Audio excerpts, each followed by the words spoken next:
किसी के मन की बातें पढ़ने के लिए आपको 3 तरीके पता होने चाहिए। यह तरीके सीखना बहुत महत्वपूर्ण है। इन तरीकों को सीखकर आप आसानी से समझ सकते हैं कि कोई कैसा सोच रहा है। तो आइए मैं आपको गौतम बुद्ध की एक कहानी सुनाता हूँ जो आपको दूसरों के मन को पढ़ने के तरीके सिखाएगी। बहुत समय पहले की बात है।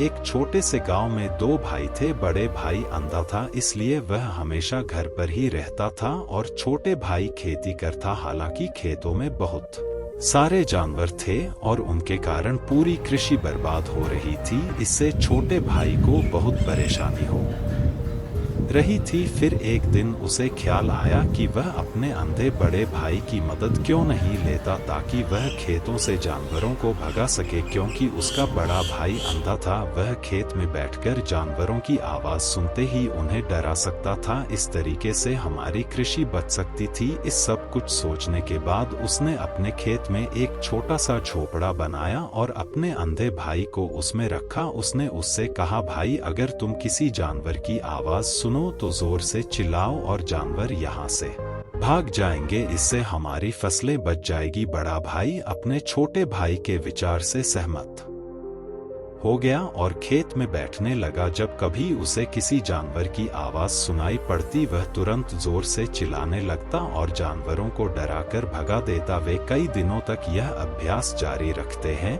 एक दिन एक हिरण उनके खेत में दौड़ रहा था और खेत को तोड़कर भाग गया। हालांकि एक राजा भी वहां था जो हिरण की पीछा कर रहा था। राजा का ध्यान अंधे भाई पर गया और उनसे पूछा, क्या तुमने यहाँ एक हिरण देखा है? जवाब में अंधे भाई ने कहा, मैं अंधा हूँ, मैं कैसे हिरण देख सकता हूँ, पर मैं तुम्हें इतना बता सकता हूँ कि मेरी खेत से जो जानवर भाग गया है वह आपकी पीछा करने लायक नहीं है। आप अपना समय बर्बाद कर रहे हैं।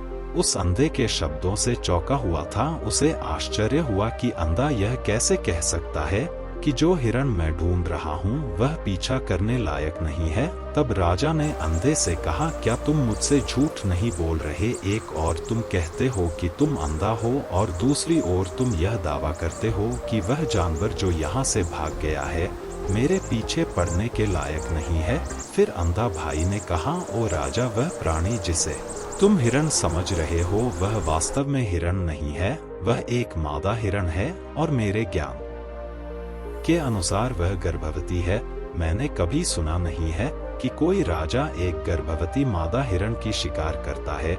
इसलिए मैं तुम्हें यह कह रहा हूँ कि वह तुम्हारे पीछे पड़ने के लायक नहीं है। तुम्हें उसकी पीछा करने में अपना समय बर्बाद नहीं करना चाहिए। यह सुनकर राजा और भी हैरान हुआ। उसे समझ में नहीं आया कि अंधा यह कैसे जान सकता है कि वह गर्भवती मादा हिरण है। उसने सोचा कि कैसे एक अंधा यह जान सकता है मैं जिस हिरण की शिकार कर रहा हूँ वह क्या गर्भवती है या नहीं। इस अद्भुत अंधे का इतना आत्मविश्वास के साथ कैसे कह सकता है? इसलिए मुझे इसे जांच करना होगा। इसलिए राजा ने सत्यता जानने का निश्चय किया और अपने कमांडर से कहा, कमांडर, मुझे चाहिए कि वह प्राणी जिंदा रहे क्योंकि मुझे जांच करना है कि यह वाकई एक गर्भवती मादा हिरण है। यह अंधा आदमी इतनी आत्मविश्वास के साथ कह रहा है और मुझे यह सुनिश्चित करना है। जाओ और जांच की क्या वह एक गर्भवती मादा हिरण है। राजा के आदेश पर कमांडरों ने हिरण को पा करने के लिए चला गया। कुछ समय बाद जब वह लौटे तो राजा से कहा, राजा, यह अंधा आदमी पूरी तरह से सही कह रहा है, वह वाकई एक गर्भवती मादा हिरण है। इस सुनकर राजा हैरान हो गया। उसे समझ में नहीं आया कि यह अंधा आदमी कैसे जान सकता है कि वह गर्भवती मादा हिरण है। राजा के मन में कई सवाल उठे। आखिरकार राजा ने इस पर पूरी तरह से समझौता करने का निश्चय किया और अंधे से कहा, सुनो, मुझे यह नहीं पता कि तुम सचमुच अंधे हो या नहीं, लेकिन मैं तुमसे एक सवाल पूछने आया हूँ। क्या तुम मेरे सवाल का सही जवाब दोगे? जवाब में अंधे ने कहा, राजा, आप मुझसे जो भी पूछना चाहेंगे मैं आपको सच्चाई से जवाब दूंगा। राजा ने कहा, देखो, एक और तुम कहते हो कि तुम अंधे हो और दूसरी तरफ तुमने मुझे कहा कि मैं जिस जानवर की मैं पीछा कर रहा था तुम कहते हो कि वह गर्भवती मादा हिरण है, और साथ में तुम्हें यह भी पता लगाता है कि तुम्हारे खेतों में जानवर कब आते हैं और कब जाते हैं?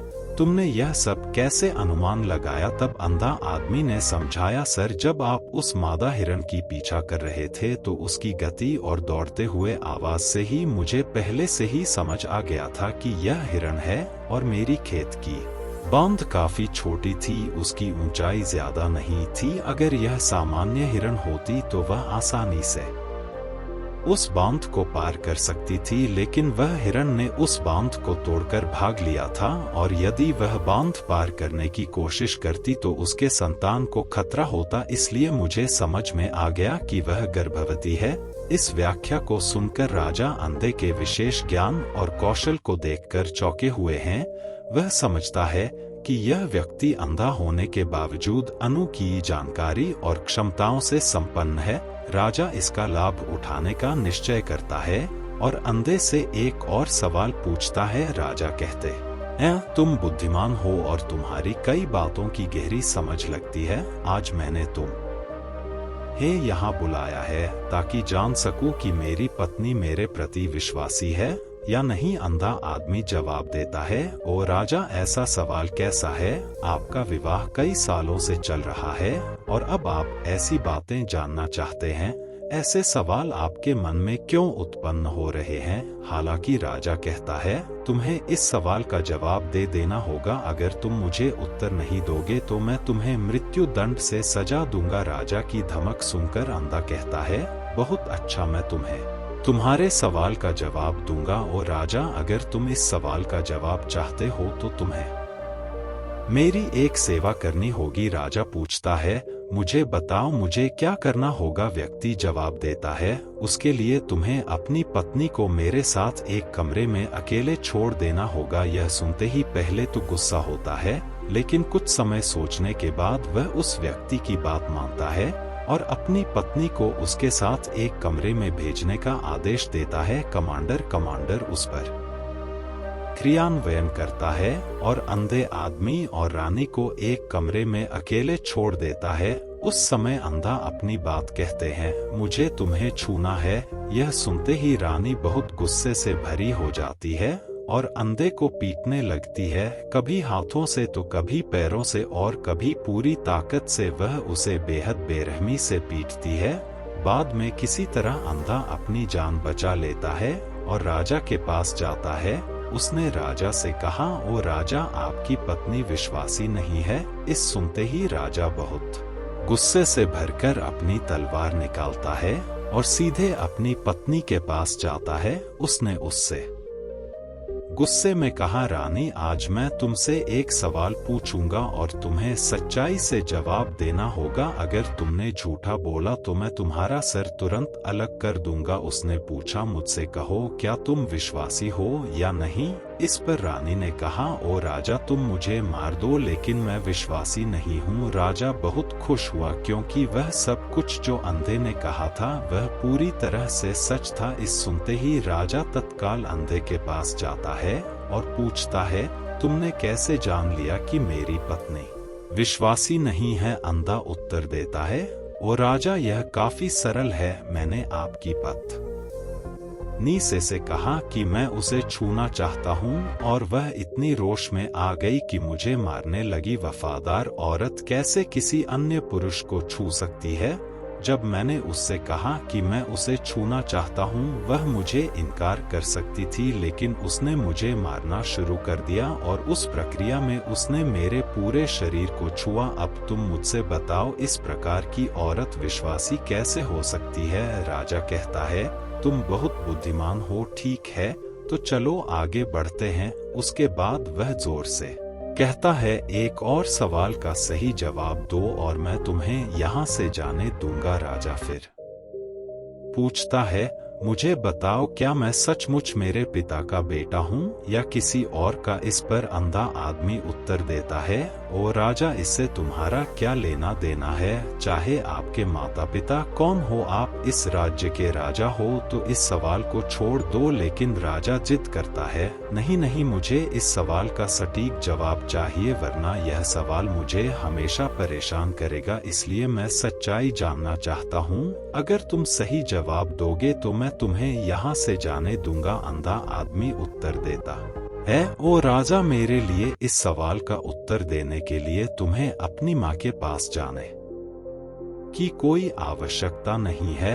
मैं अभी बता सकता हूँ कि तुम किसके बच्चे हो, लेकिन उससे पहले मैं चाहता हूँ कि तुम मुझसे वादा करो कि तुम मुझसे गुस्सा नहीं करोगे। राजा कहता है, हाँ मैं वादा करता हूँ कि मैं गुस्सा नहीं करूँगा। फिर आदमी जवाब देता है, ओ राजा, मैं तुम्हें बताने की आवश्यकता नहीं है कि तुम सचमुच अपने पिता के बच्चे हो। मैं तुम्हें अब बता दूं कि तुम मेरे स्वामी राजा और परमेश्वर के पुत्र हो। मैं वादा करता हूँ कि मैं आपसे गुस्सा नहीं होऊंगा। फिर अंधा राजा से कहता है, तुम सचमुच अपने पिता के बच्चे हो, लेकिन तुम एक कंजूस व्यापारी की छाया में भी हो। यह सुनते ही राजा बहुत खुश हो जाता है और तत्काल अपनी माँ के पास जाता है। उससे कहता है, माँ कृपया मुझे सच बताओ, क्या मैं सचमुच अपने पिता का बच्चा हूँ या किसी अन्य का? अगर तुम मुझे सच नहीं बताओगी तो मैं यहाँ ही अपनी जान दे दूंगा। मुझे सच बताओ, क्या है?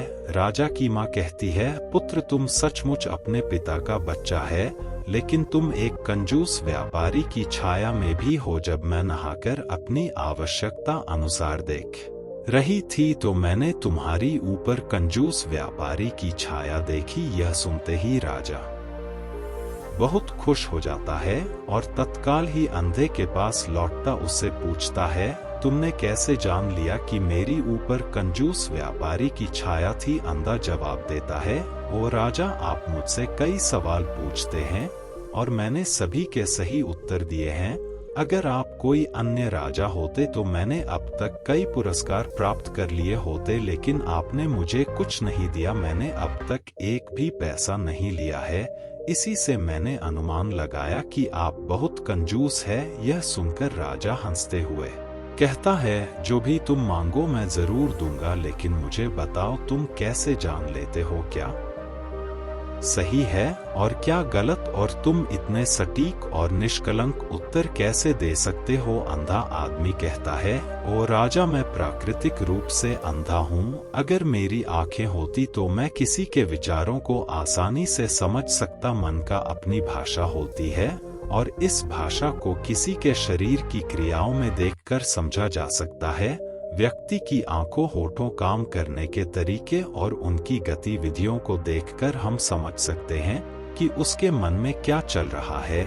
इस पर आधारित हम किसी की विचारों को जान सकते हैं, लेकिन मैं अंधा हूँ, इसलिए मुझे क्रियाओं के माध्यम से जानना पड़ता है। अगर मुझे कुछ जानना होता है तो मैं अगले व्यक्ति को कार्य सौंपना पड़ता है। देखना होगा कि वह कैसे काम करता है और उसके आधार पर मैं समझ सकता हूँ कि उसके मन में क्या चल रहा है। इस सुनते हुए राजा पूछता है, क्या इसका मतलब है कि मैं भी किसी के विचारों को जान सकता हूँ? इस पर अंधा आदमी कहता है, बिल्कुल, आप भी किसी के विचारों को समझ सकते हैं, लेकिन उसके लिए आपको पहले अपनी आत्मा पर काम करना पड़ेगा और वह काम है अपनी मानसिकता को शांत करना, अपनी मानसिकता को वर्तमान में लाना। इसके लिए आज मैं आपको 3 तरीके बताऊंगा और यह 3 तरीके बहुत ही सरल और आसान है, लेकिन राजा इससे पहले आपको एक चीज करनी होगी, अपनी मानसिकता को संकेंद्रण, दूसरों के विचारों को समझ सकते हैं। अगर आप सभी लोगों को यह कहानी पसंद आई हो तो वीडियो को लाइक करना न भूलें और ऐसी ही वीडियोस के साथ जुड़े रहने के लिए हमारे चैनल बुद्धा माइंडसेट को सब्सक्राइब कर ले। नमो बुद्धाय।